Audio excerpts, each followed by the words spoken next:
In our previous talk, we dealt with dependent origination.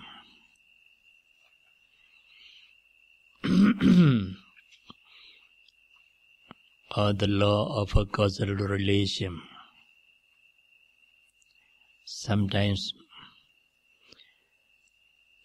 this dependent origination or the law of a causal relation is used as a paticca samuppada cakka. Paticca samuppada means the law of a causal relation. Cakka means wheel. So it's translated into the wheel of the law of a causal relation, or the wheel of a divine origination. Because when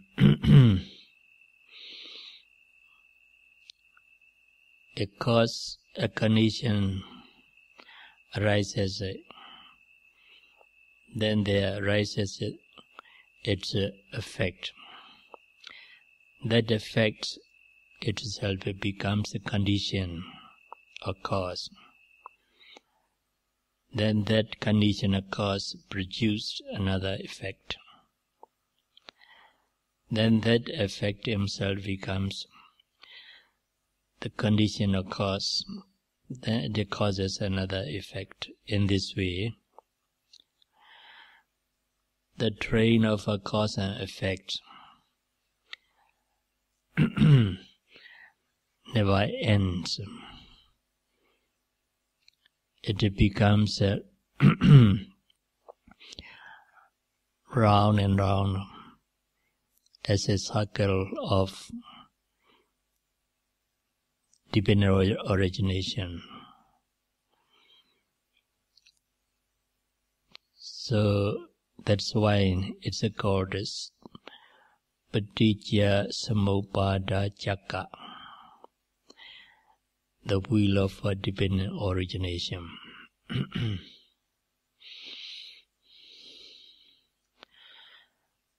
Then if we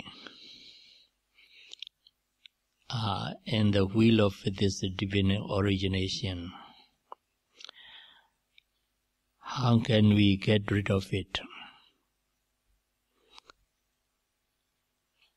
We can't get rid of it, because we have to go round and round along this circle of the wheel of dependent origination. But the Buddha said, it's ignorance that makes living beings goes round and round along the circle of the divine origination. If that ignorance is replaced by right understanding or wisdom, then we can cut off this circle at the length. Then we can get rid of it.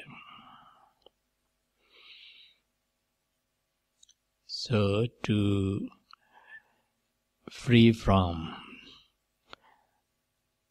this wheel of divine origination, what we should try is to have or to acquire wisdom That's the insight and the enlightenment.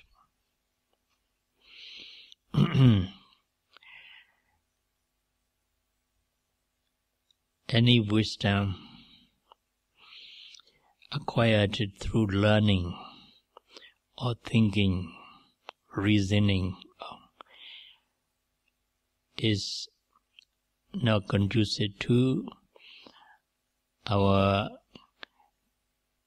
liberation from the circle of this divine origination.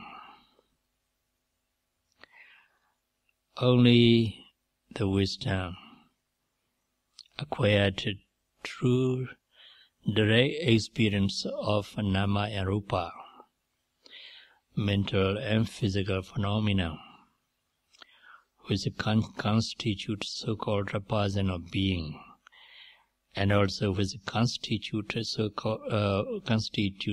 wheel of a divine origination,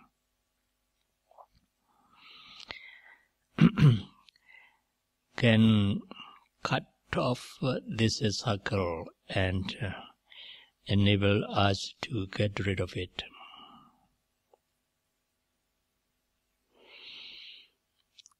That is why the Buddha said, the first truth, the truth of suffering, dukkha satya, is a prañeya, the truth which must be thoroughly realized,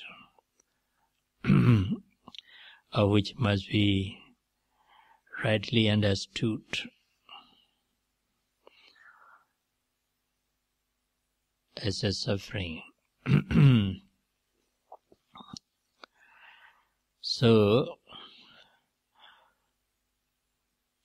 the whole of divine origination, or the wheel of this divine origination, consists in both nama and rupa, mental and physical phenomena,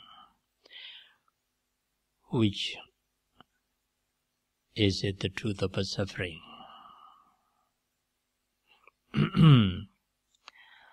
So we should try to realize some of the links of this divine origination, or the train of this divine origination. If we are able to rightly understand one of the links of this wheel of a divine origination, we are sure to cut it off and to get rid of it.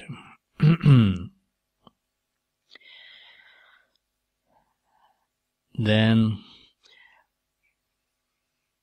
here we say the wheel of this divine origination consists in both mental and physical phenomena.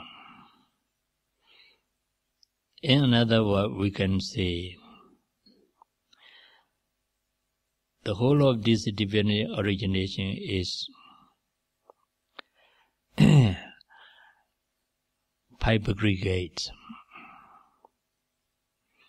aggregates of mental phenomena,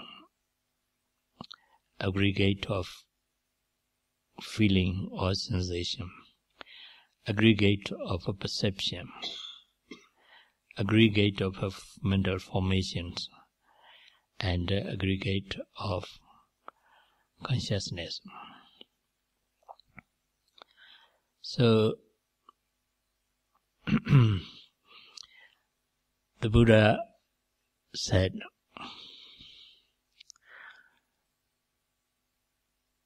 when we are able to realize any of these 5 aggregates, then we can get rid of this cycle of dependent origination and get free from suffering. Here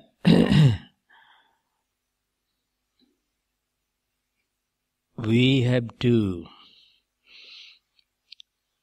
be born, reborn, because of the action which is done in the previous existence and the attachment for the existence.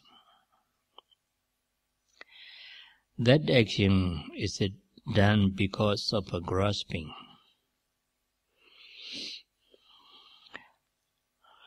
A strong desire to be reformed.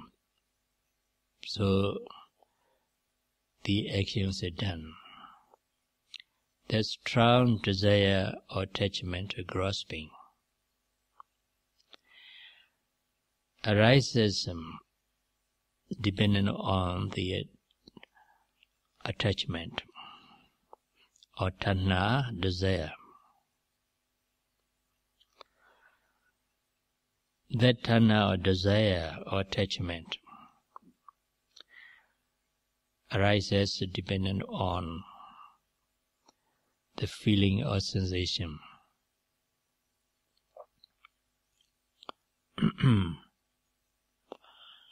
Here, the feeling can be classified in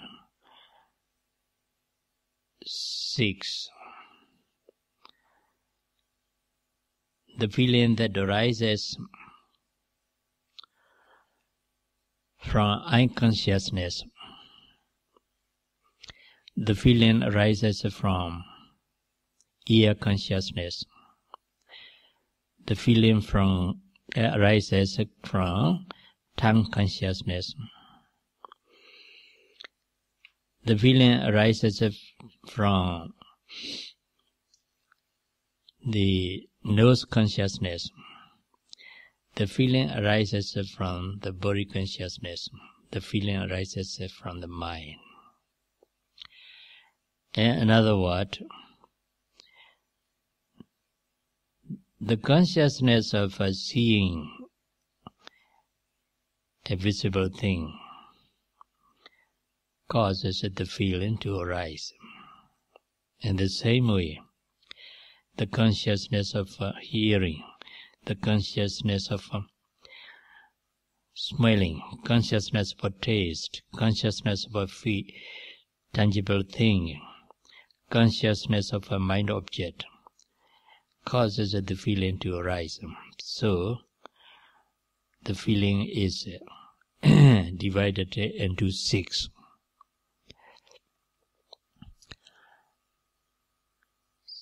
Whatever feeling or sensation it may be, must be thoroughly realized. Unless it is a feeling, pleasant feeling, unpleasant feeling, or neutral feeling, unless this feeling is not realized as it really is, that feeling causes attachment to arise. It conditions the attachment tanha. When the feeling, when the tanha arises, as you know, tanha, attachment, is the second truth, the truth of the cause of suffering, samudaya sajja.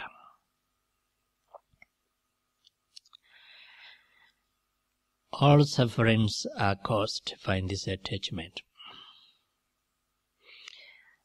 This attachment is the immediate cause of all kinds of suffering in this existence and the following existences.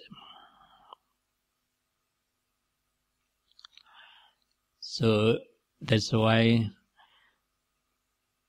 this attachment or tanha or desire is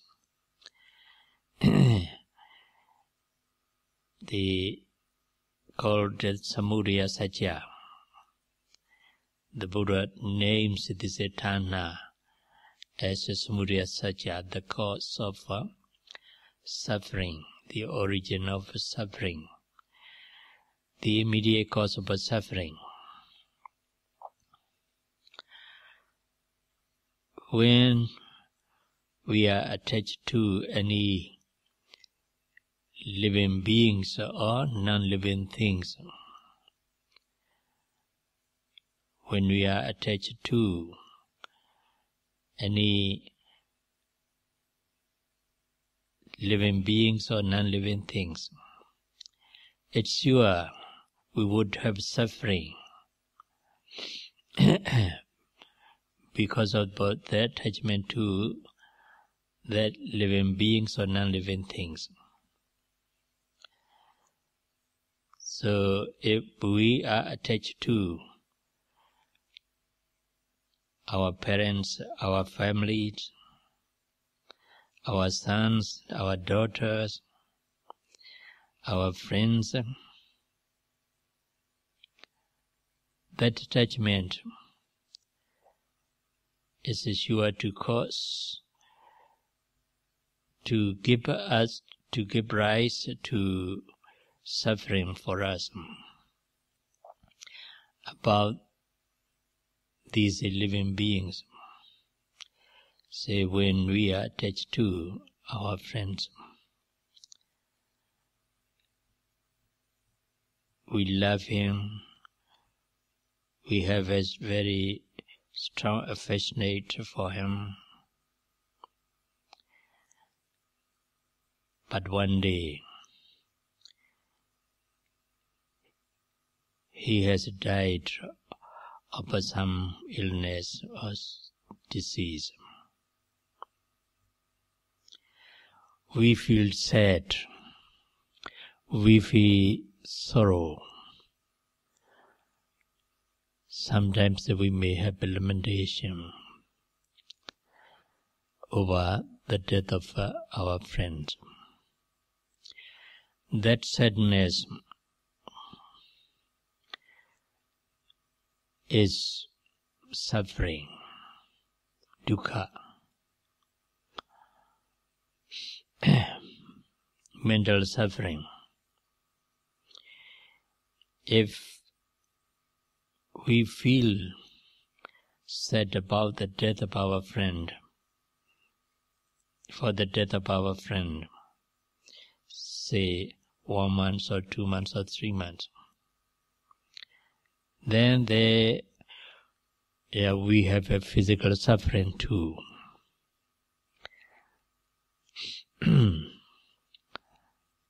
So in this way, the attachment is the cause of suffering. Even if we are attached to even our meditation, then that attachment creates a great deal of suffering in us, both mental and physical suffering. When we are attached to our meditation, we are greedy to make progress in meditation. We strive our best day and night, but we are not able to improve our meditation as much as we wish to. Then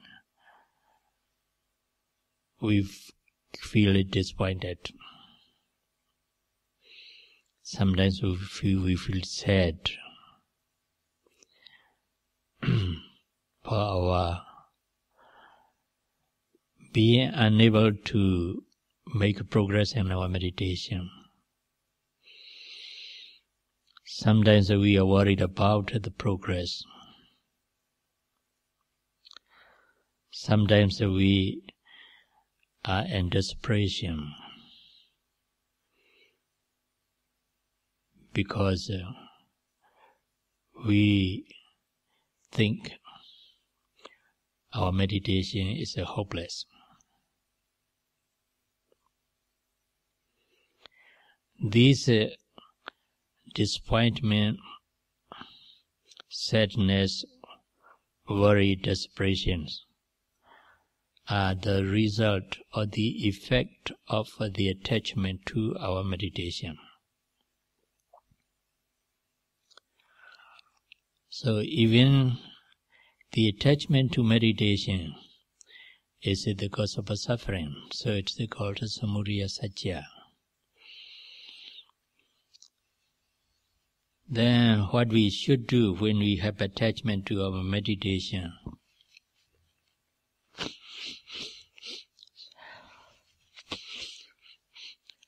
Sometimes, though we are able to progress in meditation, our concentration is deep, the insight clear, it penetrates into impermanent suffering, impersonal nature of mental states of physical process which observed. We are happy. We are satisfied with our progress in meditation. We enjoy it. Then we become attached to it, to our good experiences or better experience in meditation. But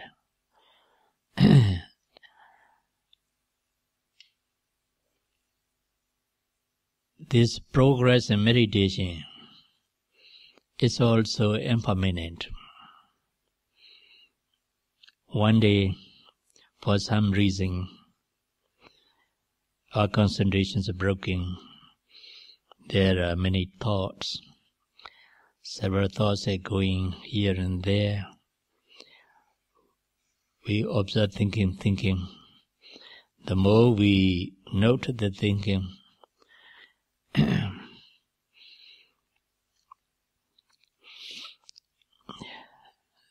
the more thinking becomes. Then we feel sad.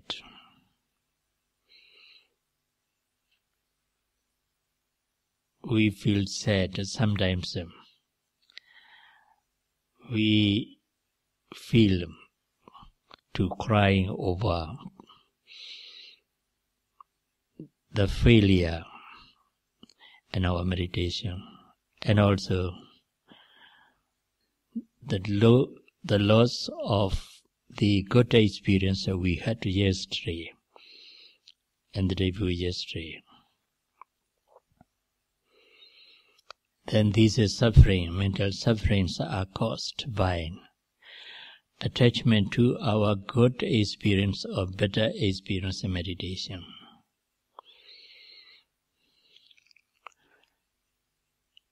Then this attachment, tanha, desire,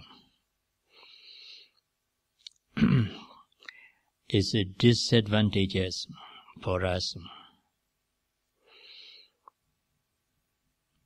Then we should not have it. But if there is a feeling or sensation about any object, that feeling or sensation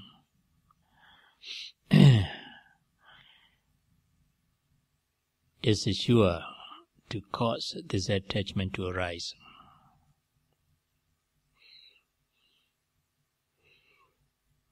we can't do it, then what should we do not to have this attachment to even our meditation, or not to have attachment to any living beings or non-living things or any Dhamma? Yes, when we realize that there's attachment to our meditation or our progress, it must be observed as it is, so that we are able to realize this attachment as it is. Noting as attachment. As long as attachments are there, we should continue to observe it until it has disappeared. But there's the other way. Attachment arises depending on feeling or sensation. Then, if we are able to realize the impermanence and suffering, impersonal nature of this feeling or sensation, we won't have attachment, because we are realizing the rising and passing away of a feeling and sensation, and being oppressed by appearance and disappearance, and also this is the process of mental phenomena which is ever-changing, arising and passing away. If we are able to realize this feeling, a sensation in this way, in other words, if we are able to realize the specific and general characteristics of this feeling or sensation, there won't arise any attachment at all.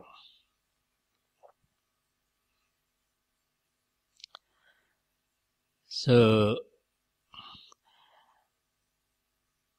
in the Buddhist scriptures, it is said that if you want to get rid of this wheel of a divine origination, you should cut it off at the link of a feeling or sensation.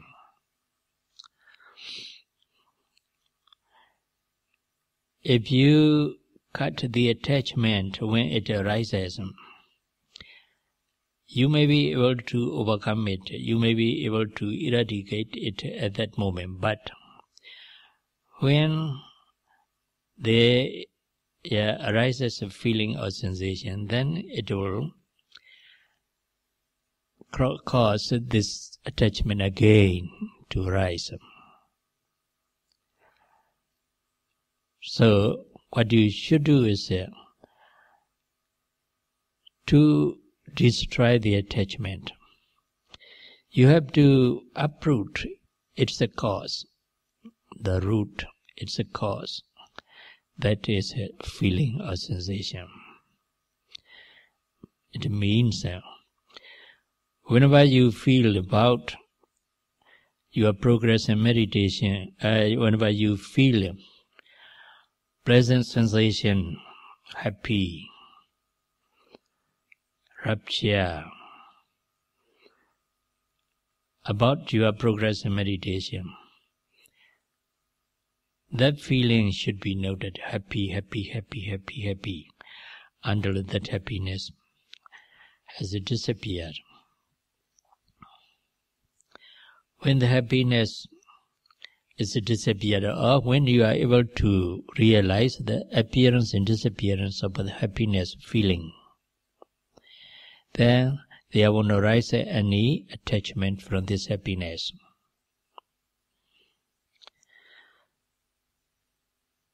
So, when you see happiness as a natural process of arising in personal way of a phenomenon,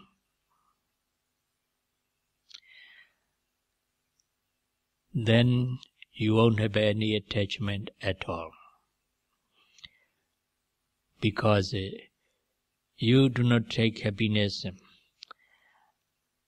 as a person who is happy about his progress in meditation.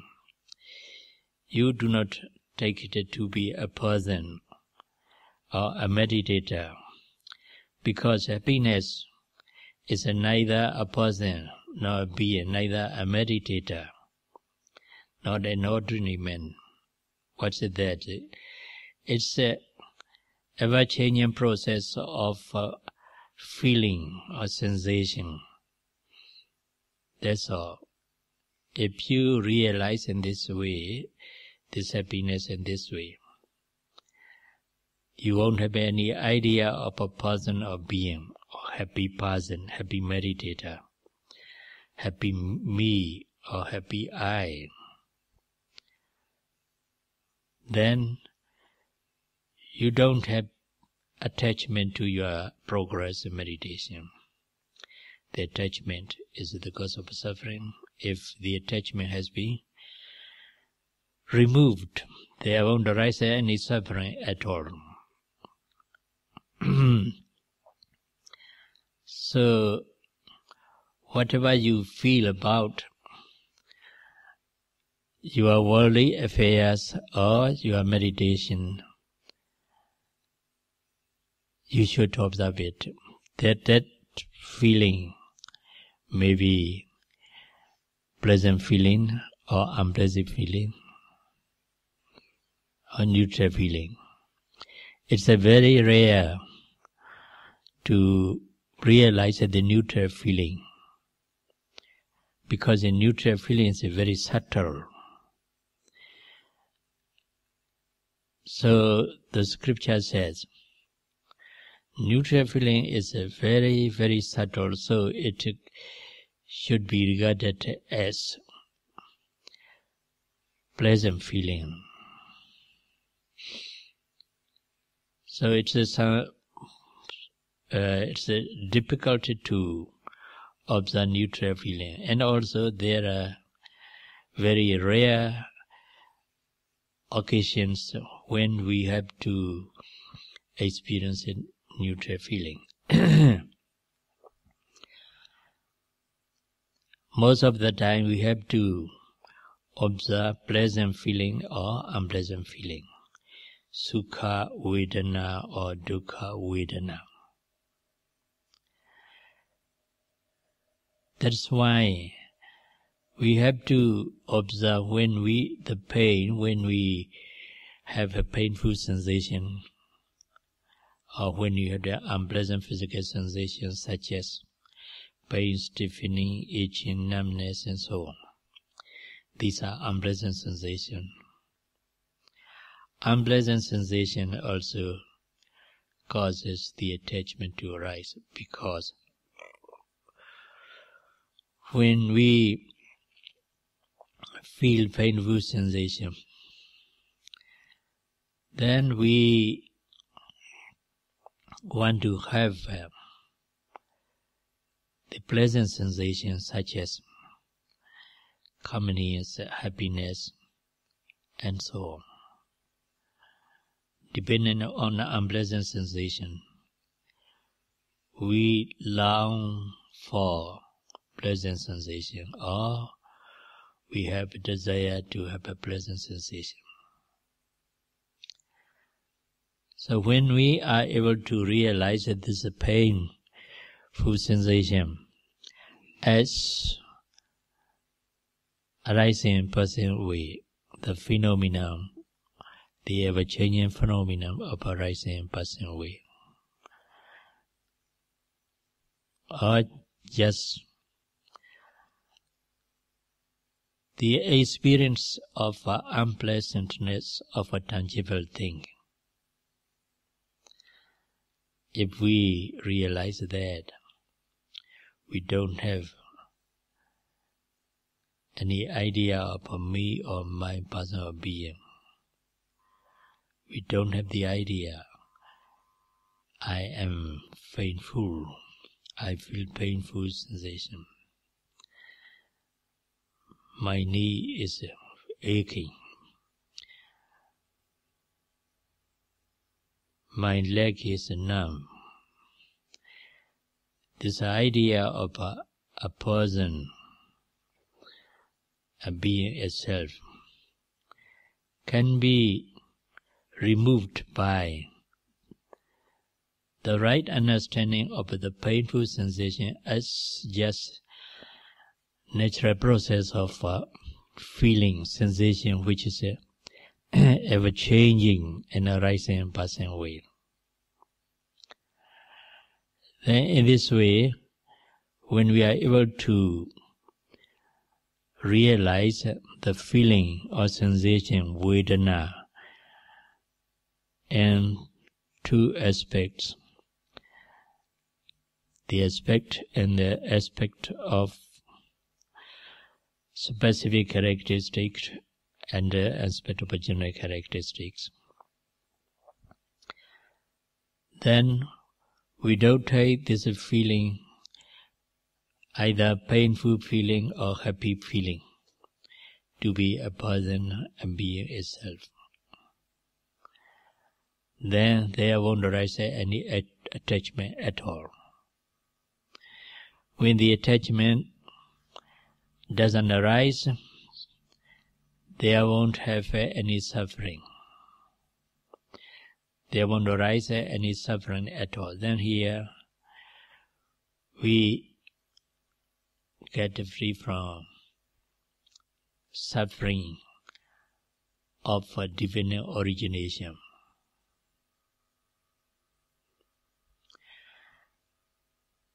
As you know, at the end of in the conclusion passage of Paticcasamuppada, divine origination, the Buddha said, in this way, a big heap of suffering arises. So the Buddha said, this is wheel of a divine origination is the big heap of suffering. Eva me tassa dukkha khandassa samudayo hoti. So any link of this Paticcasamuppada, or this train of Paticcasamuppada, divine origination to suffering. The first one, avijja, ignorance, is suffering. The second one, sankhara, action, wholesome action, unwholesome actions, is also suffering. The third, vijnana, all consciousness, beginning with the first consciousness of an existence, is also suffering. Then namarupa, the process of a mental and physical phenomenon, are suffering. Then salayadana, the six sense bases or the six doors, eye, ear, nose, tongue, body and mind, are also suffering. Then phassa, contact, is a suffering. Vedana, feeling, is a suffering. Tanha, desire or attachment, is suffering. Upadana, grasping, it's a suffering.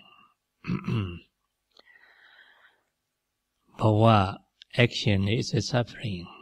And jati, rebirth, it's a suffering. Jara, decay, suffering. Marana, death, suffering. Soka, sorrow, worry, suffering. Prideva, lamentation, suffering. Dukkha, pain or physical suffering. Then domanasa, grief, mental suffering.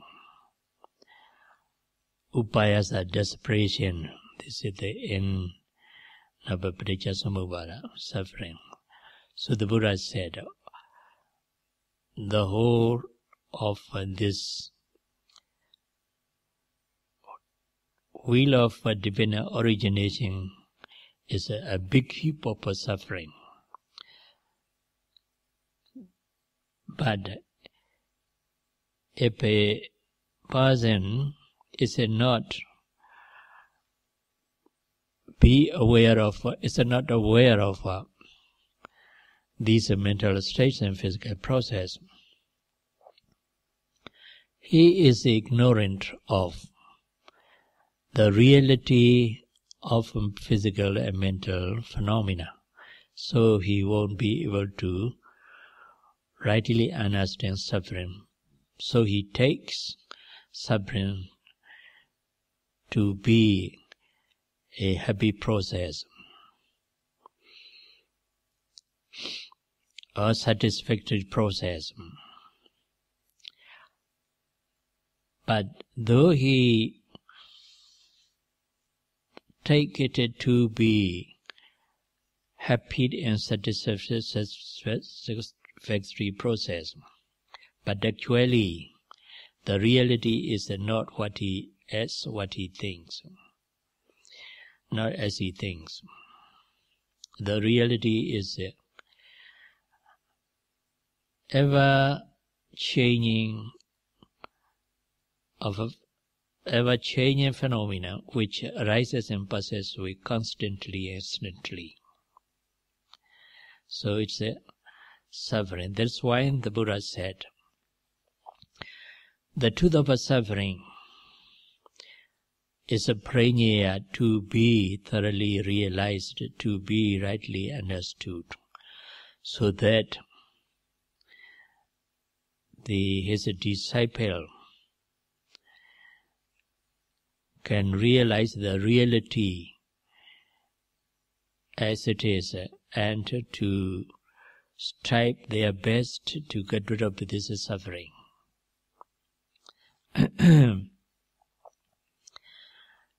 So here, when you want to get rid of this suffering, its cause must be destroyed. The cause of suffering is attachment, tanha, samudaya satya. The cause of suffering. Then to remove or to uproot this tanha, attachment, the cause, you need to rightly understand dukkha, suffering as it is. All mental, physical phenomena. To rightly understand all mental states and physical process as impermanent, suffering, and impersonal nature, what you need is your mind should be concentrated on any mental state arising, any mental states of physical process from moment to moment as it is. To realize all mental states and physical process, or any mental states and physical process as it really is, you need some degree of concentration. Your mind should be concentrated to a certain extent on any mental states or physical process which is observed or which is arising at this moment.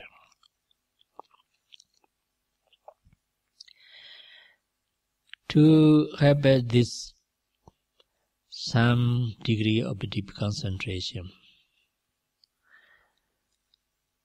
you need to acquire a sharp and powerful mindfulness of mental and physical phenomena. So that's why the scripture said meditator should be starta vihari. Starta here literally means incessant or continuous.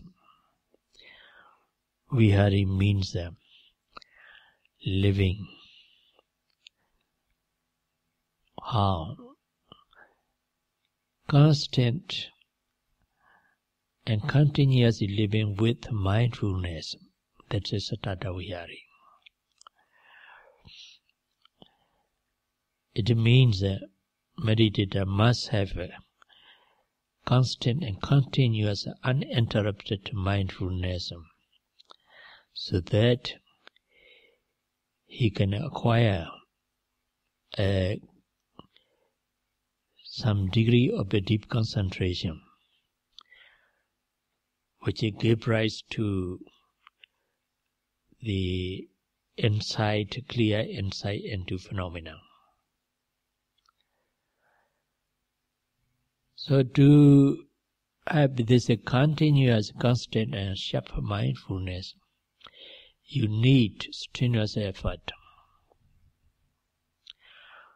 Without strenuous effort, your mindfulness cannot be constant, cannot be continuous, cannot be sharp enough. It's only enough effort or strenuous effort, which is called a padhana, that gives rise to constant and continuous mindfulness. If a meditator feels lazy, his mindfulness can never be continuous, can never be sharp. Laziness is the enemy of the effort, strenuous effort.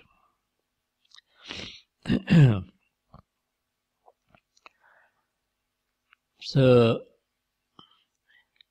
though you have a strenuous effort and sharp mindfulness, sometimes the mind doesn't stay with the object, either mental states or physical process. It is struggle to go out, to wander, to think about something else.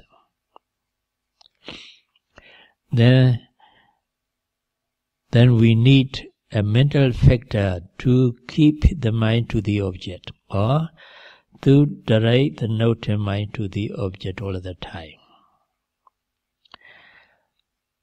That mental factor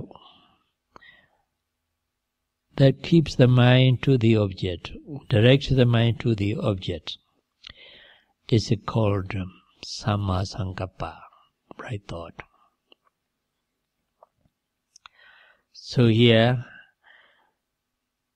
you may know the right understanding is a sammadati, right understanding or insight into phenomena, rising and passing away. Concentration is a samma samadhi, right concentration. Mindfulness of any mental states or physical process is a samma sati, right mindfulness. Effort, enough effort, a strenuous effort is samma vayama, right effort. The mental factor that keeps the mind to the object is right thought, samma sankappa. There are 5 factors of the Noble Eightfold Path working together on these mental states and physical process. But the other 3 factors are helpful to these 5 factors. What are they? They are abstention from bad speech, abstention from bad deed, abstention from bad livelihood. Abstention from bad speech is a samma vaca. Abstention from bad deed or action is a samma kammanta. Abstention from bad livelihood is a samma ajiva. And also we can say abstention from wrong speech, wrong deed, and wrong livelihood. There are 3 kinds of abstention. Abstention from wrong speech is a samma vaca. Abstention from wrong deed or actions is a samma kammanta. Abstention from wrong livelihood is samma ajiva. While we are mindful of any mental states of physical process with some degree of a deep concentration, then the mind is concentrated on each object, one after another, continuously, incessantly. At that time, we are abstaining from wrong speech, wrong deed, wrong livelihood. They are called the group of sila, morality. These are 3. When we observe a precept, we are abstaining from these 3 kinds of wrong deeds, wrong speech, wrong livelihood. Then our deed and speech are purified. In other words, our morality is purified. Because our morality is purified, our mind is clear, happy, tranquil. So this state of clarity, tranquility is very much conducive to our mind to be concentrated on any mental states of physical process which is observed. So, the 5 mental factors which are working together on the path that leads us to the cessation of suffering, and the other 3 factors helps these 5 factors to make progress. So altogether, 8 factors of the noble path is developed. So it's called the Noble Eightfold Path. Noble Eightfold Path, which leads to right understanding of dukkha satya, realization of dukkha satya, mental states and physical process. Because by the power of this the Noble Eightfold Path, we are able to realize the truth of suffering as it is. So, we are not attached to any mental states or physical process. The attachment has been removed. Samudaya Satya, the cause of suffering. When the cause of Samudaya Satya is removed, then there won't arise any suffering at all. When the cause is removed, there won't arise any effect. So here, suffering ceases to exist, and then we live in peace and happiness. The cessation of suffering is Nirodha Satya, Nibbana. That's why the Buddha said to develop these Noble Eightfold Path so as to realize Samudaya Satya, the truth of suffering, and remove the attachment and the experience, the cessation, remove the attachment, Samudaya Satya, and the experience, the cessation of suffering, Nirodha Satya. Then we have got rid of the cycle of a dependent origination. If we are able to attain a final stage of enlightenment which uproots all mental defilements, which is included in dependent origination. So may all of you rightly understand how your mindfulness meditation can lead you to realize, or how your mindfulness meditation, Magga Satya, can lead you to realize the truth of suffering, Dukkha Satya, and eradicate the attachment, Samudaya Satya, and experience the cessation of suffering, Nirodha Satya. And try your best and attain the cessation of suffering, Nirodha Satya.